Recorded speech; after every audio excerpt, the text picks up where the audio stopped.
Houjik oiriba Manipur ki phivam asi mahoushagi punsida hanjillaknaba hougatlakliba naha shing mayai kaba chinjak tagi Lapna thamnaba amadi Manipur da khundaminariba Phurup shing nungsi chanana Hingminabagi pandam da Semkhiba all Maitai Pangal Youth Association AMPYA Kangleipak ki ahanba Mapok Kumon thorum asi Pangthokkhre kwakta gram panchayat ki manung chanalaiba kwakta Kumon public ground da AMPYA silaga Pangthokkhiba thorum aduda Moirang esigi MLA thongam Santi AMPYA ki president Janab Maulana Hafizuddin social scientist Dr. Dhanabir Laishram Youth Affairs and Sports ki joint secretary Janab Al-Sheikh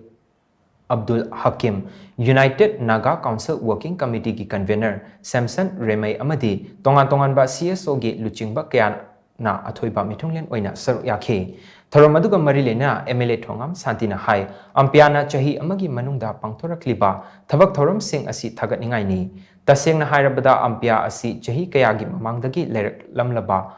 oirabadi khunai asigi afaba haibadu oigani ngasi AMPYA na pirakliba memorandum asida yauba pumnamak thabakta onthoknaba athuba matamda hotnagani kwakta da houjik isingi awaba mayuknariba asi koknaba lupa crore taranithoi rom oigadaba water supply scheme ama paikhatpa hore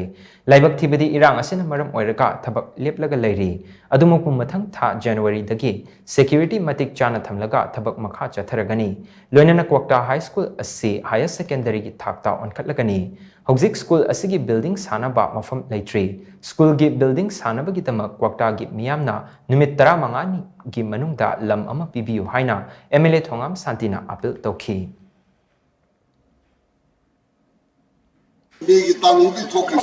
thodo ai sabana hada thelakiba pautagi prajasinga matamdu lokiba thoda nuituda megi tangi de lobi thoda kana subado kaalaga sapyaro manipur gi ityase megi tangi thoi thodo wato masde ga thawai ga ponthawe ga manipur kanna be dota manipur sakam kai de lo kodo da thawai ga ponthawe ga athoba thobi me anno kana na manipur praja kana na kauthopa ngam do pithiri ityase ga kodo khoi maming madugi ityase laimai da lehuruga do nga kalewa madu kedo musu kautho ga sapyaro kedo musu kundo ga sapyaro ngasi AMPYA na sahi ama mapum tharpada kuliba thoda tum koina AMPYA na atau mu tawtana manipur khulai kanal ko no da so thoda ngadi AMPYA na soidan mu ki bulakani se ai thajo thamjari madu AMPYA na magal bilakadu madu no AMPYA da kai madu budi lips